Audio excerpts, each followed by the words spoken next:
Hey guys, welcome back to my channel. Obviously, Vlogmas slash have yourself a haunted little Christmas did not go as planned.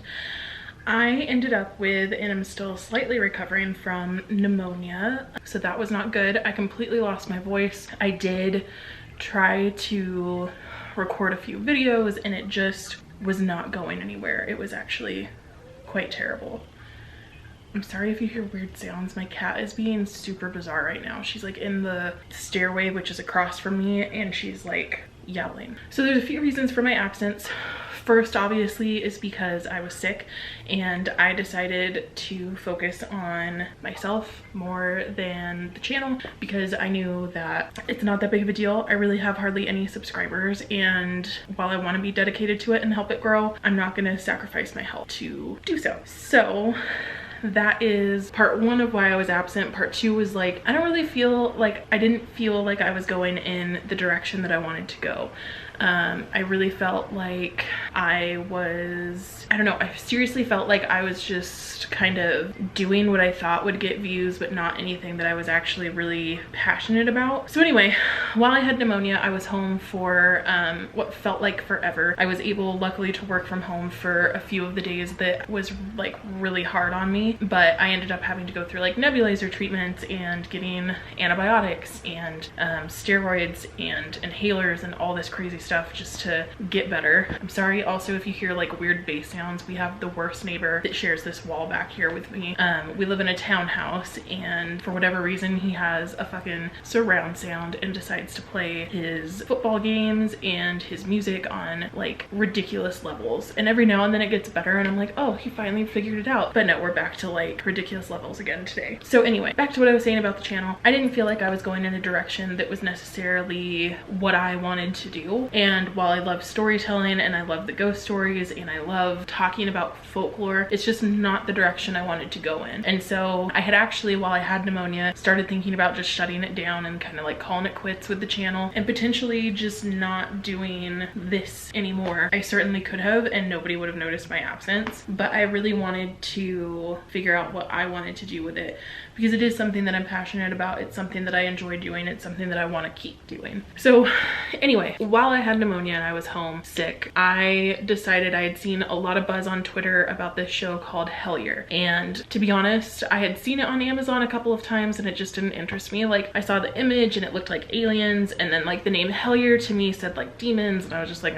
like this sounds like shit. I didn't read the description. It like full disclosure, I don't know, I'm just like a stupid idiot that was like, visually this is not what I want to do. So I just didn't watch it for a long time. But then I started to see all this buzz about season 2 on Twitter, and if you don't follow me on Twitter already, you can. It's at CupofKae, and I'll drop the link down below. I follow a lot of paranormal investigators and, you know, mediums and things like that, where I eventually saw all this buzz coming from Hellier season 2. So I decided to start with season 1. I had no idea what I was getting into, and in fact when I started it, I was sick, asleep on the couch. I woke up and I decided I wanted to watch something, and my husband was going upstairs and I was like, how do you feel about watching this? And he was like, well, you know, it's not my type of thing, because he looked at it and visually it was just like, oh, it's like demons or aliens or something, like not into it. So I started it, and right away I was like, whoa, this is not at all what I thought it was going to be. And I was blown away by the whole investigation. Now, I will say with like the deepest respect to what was done in season 1, because my videos can be very boring, especially my investigative ones. Season 1, it was hard for me to get like really enamored with it, and I was really interested in it, and I was viewing it like it was a step-by-step process through the investigation. And when it got to the end, I was just like, something's missing. Like, I just felt like something was missing. So then I was intrigued enough to continue to season 2, and season 1, while amazing, is nothing compared to season 2. Like, season 2 is incredibly crazy. I got through season 2. It was just bizarre to me. It started to make me question how I approach the paranormal, because it really hadn't occurred to me that, like, I mean, it had occurred to me that the paranormal is more than just ghosts, right? But really, like, my scope where I was looking was like, the paranormal is like ghosts, demons, poltergeists, like really within that spiritual realm. Hellier takes it like everything from like Mothman to aliens to goblins. Like, it is insane. And the evidence that they get and the evidence that they find and like the clues that they're given. And I'm not going to spoil it, but it was amazing. And so I really felt like it was part of something bigger, and I don't know if it's that the audience is supposed to be part of it. I don't know if it's just that we're supposed to witness what happened with them, but the whole thing, it's not even like, bizarre is not even the right word. Like, I don't even know what the right word is for it. And I think when I first finished it, I was like, my mind is swimming, but simultaneously, like, I was really fired up and inspired by everything that I saw. And it's not so much that like, oh, I want to go to Hellier and I want to research this too. Like, obviously I'm on the West Coast, that's not my area, but it just felt like it was drawing me towards something else. And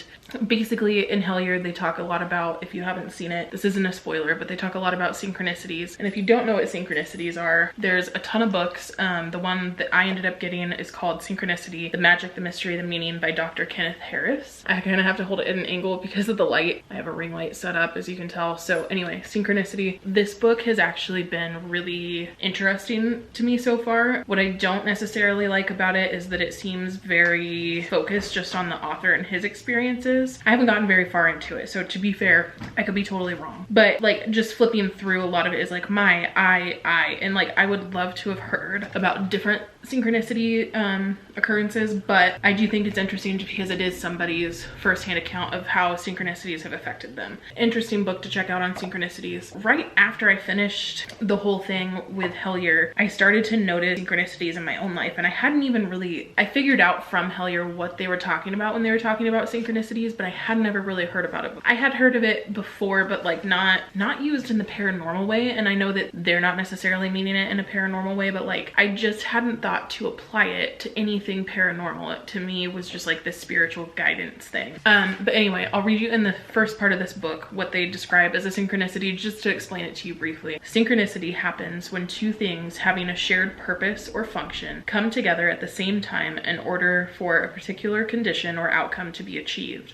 Life has a way of using synchronicity to guide us to people who change us in fundamental ways for our personal growth and learning. What's interesting though is that in Hellier, the synchronicities don't necessarily always lead them to people, but it actually leads them to places. Going down this Hellier hole, I guess you could say, has really opened up my mind to things that like I probably had never thought about before. And I can't remember in a video before if I actually talked about this or if I recorded it when I was sick and I just never uploaded it. But I actually started having these weird, and this was well before I started watching Hellier. Sorry, I can feel a cough coming on. So this was well before I had started watching Hellier, and I feel like part of watching Hellier helped me start to move down the path to get answers to what's going on in this situation. Again, not remembering if I have actually talked about this or if I just recorded it and didn't upload it. I started to have visions, and that's the only way that I know how to describe it. I don't know if it's visions, I don't know if it's haunting, but I started to have visions, we'll call them,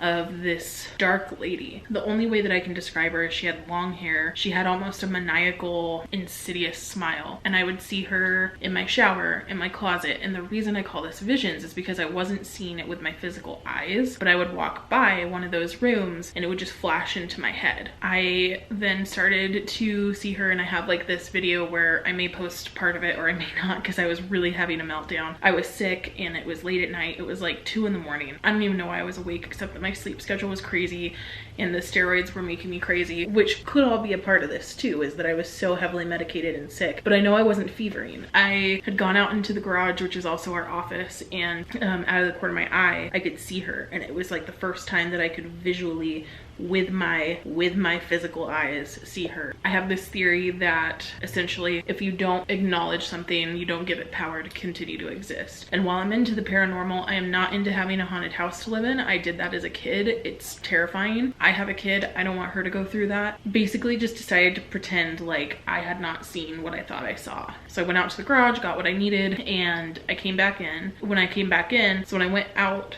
she was over here out of this peripheral. When I went in, she was over here out of this peripheral. So she was in the same spot, and that made it even more weird to me. So I came in, I shut the door, I locked it. Then I recorded this video of me just having like this panic attack because I was like, I don't know what's going on. Like, I'm seeing things, and I have had these experiences before where I have seen things, and before I was able to feel comfortable attributing it to the paranormal, I actually thought that I was going crazy, and I got in my head so much that I almost came to the point where like, I was having a break, and I started to wonder, like, am I gonna go back down this hole? And I didn't. I talked it out in this video, and I was just like, you know, it could be the medication, I could just be really tired. So what was bizarre about it is, just to me, I think that it had been these flashes, right? And then it escalated to something being there. So when I chose not to acknowledge it, this was all pre-Hellier, I just chose not to acknowledge it.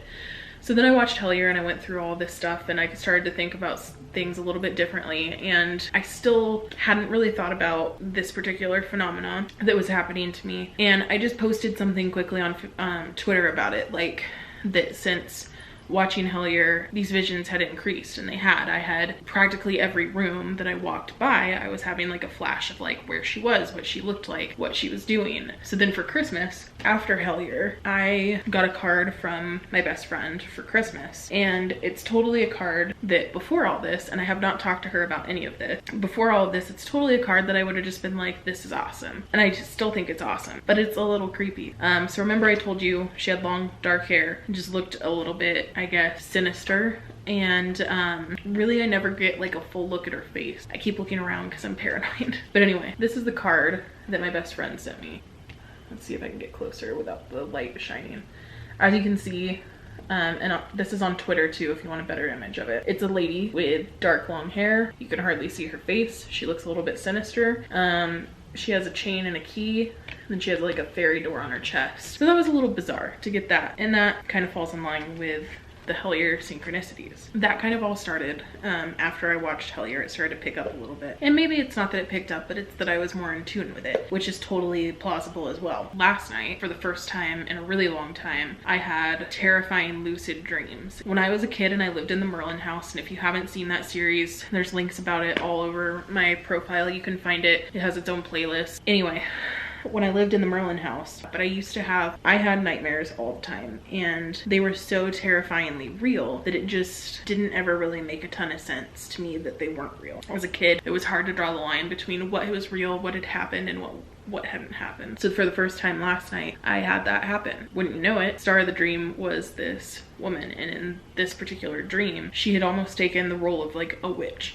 And what was really weird is we have chihuahuas. We have this little chihuahua that he doesn't really do very well out of a little crate when we're not able to keep an eye on him. So at night he sleeps in his crate, and he sleeps downstairs kind of as our like guard dog, but also because if he's upstairs he whines nonstop just because he wants out. Whereas like if we leave because he's crate trained and we go upstairs, he just goes to sleep and he's fine. And we have a security camera down here that points right towards his kennel, so I can see him all the time and hear him all the time. Anyway, so we leave him down here, and in my dream she had taken him and tried to drown him in the downstairs toilet. For some reason it was like a trap to get me to come downstairs and get him. And then for the first time ever, I heard her voice, very sinister, very cackly. So I don't know what it was, but it was very jarring. And I remember when I finally woke up, something that I had done as a kid in the Merlin house is when I had a bad dream, I refused to open my eyes if I woke up, which I know seems weird and like counterintuitive to like what most people do when they have a bad dream. But I've always had like this fear that when I wake up, I'm gonna see whatever was in my dream, and that it'll be like actualized out in the real world. I woke up, I wouldn't open my eyes, and I just kept doing this protection spell that when I was really into Wicca, and I know it's not something to be into, but I really was devoted to the religion until I just kind of fell out of all religion.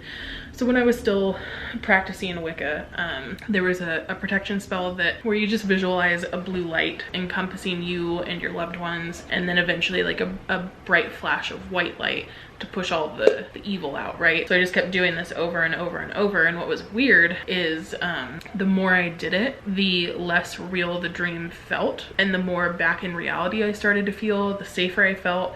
And eventually I did go back to sleep, but it's still like all day kind of nagged at me. And like, I'm still a little bit afraid to go to sleep tonight, which is weird that I'm an adult and I'm afraid of my bad dreams. That's that. Now, the other stuff that came from Hellier is that it really inspired me to start researching just beyond the ghost paranormal side of things.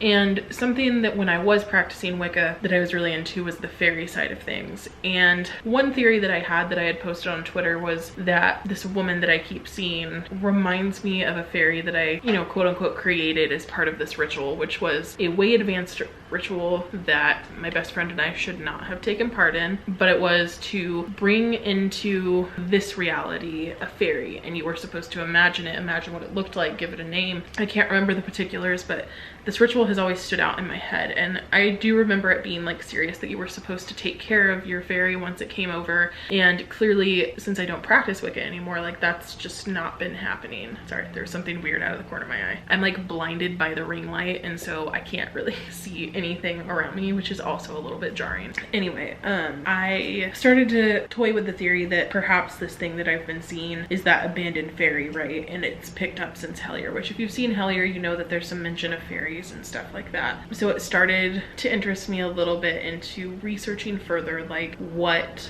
else is out there. So I'll show you a few of the books that I got that were inspired by watching Hellier. Obviously, the first one I already showed you was the Synchronicity book. The next one is Gnomes, Fairies, and Goblins, 12 Traditional Myths and Fails. This is collected, compiled, and edited by John Tinney. Introductions are by Dana and Greg Newkirk. This was something that just came up in my Amazon recommended, and while it's not obviously like research based, it's all stories, I still think that something to me is like there has to be something to stories, right? They came from somewhere, whether it was a vision or a dream, but especially when it's folklore and it's something that is talked about across generations, across different cultures, across different countries. It's interesting. So anyway, I thought it would be something to read just to get a better like feel for gnomes, fairies, and goblins, which two of those things are talked about in Hellier. So no spoilers, but you just need to check it out. The next one is The Secret Commonwealth of Elves, Fauns, and Fairies by Robert Kirk. If you guys have not heard of this book, it's fairly popular in, like, I had heard about it before when I practiced Wicca. It's also fairly popular in fairy folklore studies,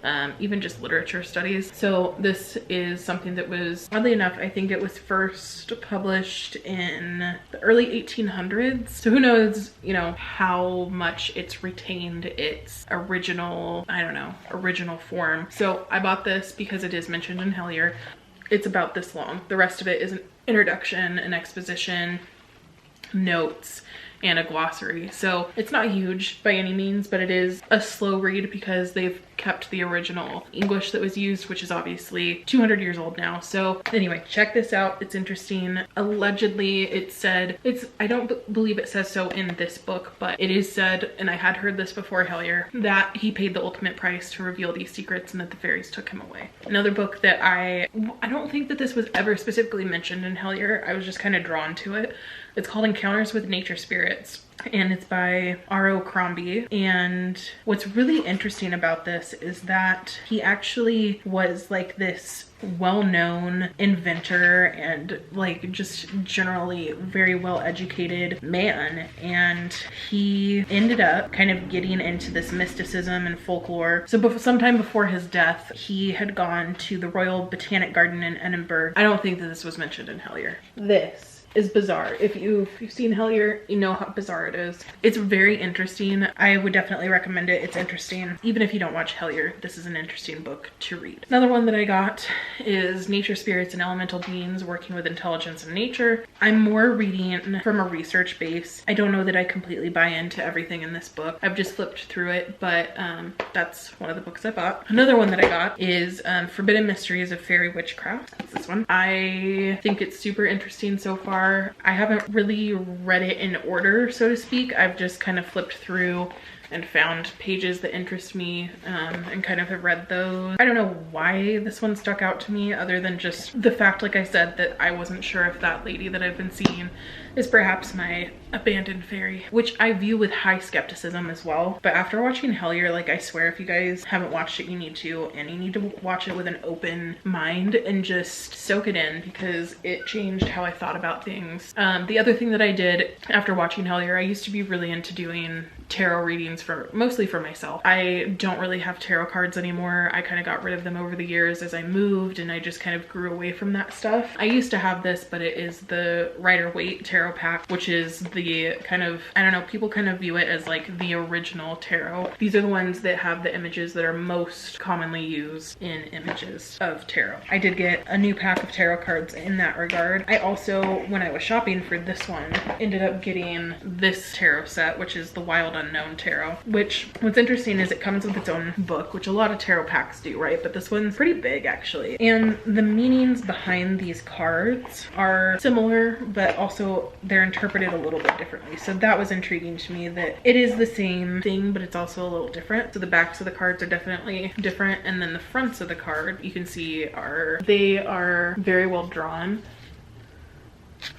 I mean, there's a ton of really cool drawings in here, and they're just unique, which I think is really cool to have something different and the different interpretations of these cards. The other tarot that I got is Crowley's tarot, which I had before. Some people call it Thoth, some people call it Toth. I've always called it Toth. So the Toth tarot. The cards I was a little disappointed in because I was hoping that they were like a standard tarot card size like the other two packs, but they're actually like a standard card deck size, which it's not the end of the world, but it's nice when they're bigger. These obviously fit better in your hand. It's probably easier for travel, so there's that. But anyway, this one has, again, unique illustrations. These are, again, Aleister Crowley's, regardless of what you think of Crowley, if you know anything about him. And I think that you can appreciate what somebody did regardless of your judgment of them. Burn me, I guess. Anyway, the only thing that I don't like about these is, like I said, the size. That's my haul of mystical books and tarot from watching Hellier. I do have a couple of books that were mentioned in the series that I'm still waiting on to arrive, so, but definitely check out Hellier. It changed how I think, it changed how I thought about the channel and what I want to do with it and how I foresee what I want to do, so I guess I can talk about that. I want to take more of a step from only investigating ghosts to investigating really anything that could be paranormal, which was my initial thing, because my thing when I first started this channel was not just ghosts. My logo has a ghost in it, but that's really identifiable for people with the paranormal, so that's what I went with. But my tagline has always been paranormal is normal, and the paranormal is far more reaching than just ghosts.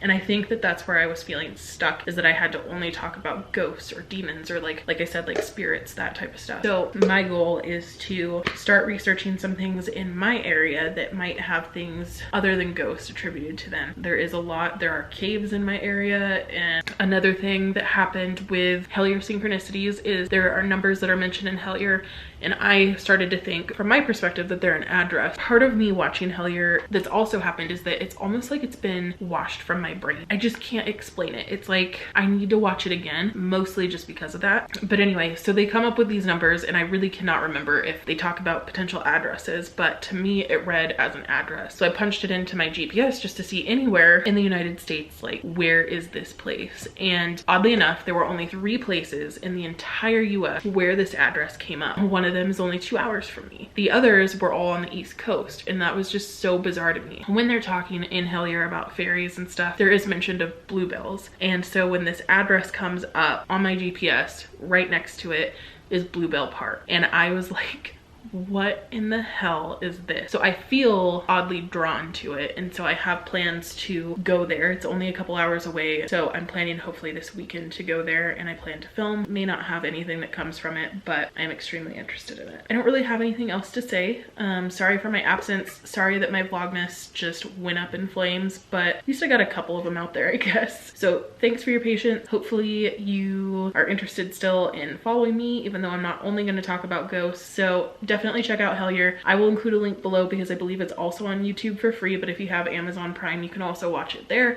It's amazing. It's incredible. It's changed everything about how I think about things, and I think that that's important no matter what field you're in. I'm really glad there's a cat in that chair because the blanket just moved on its own, but it was a cat. So yeah, as always, no matter what you're doing, stay safe, and don't forget, don't turn out the light.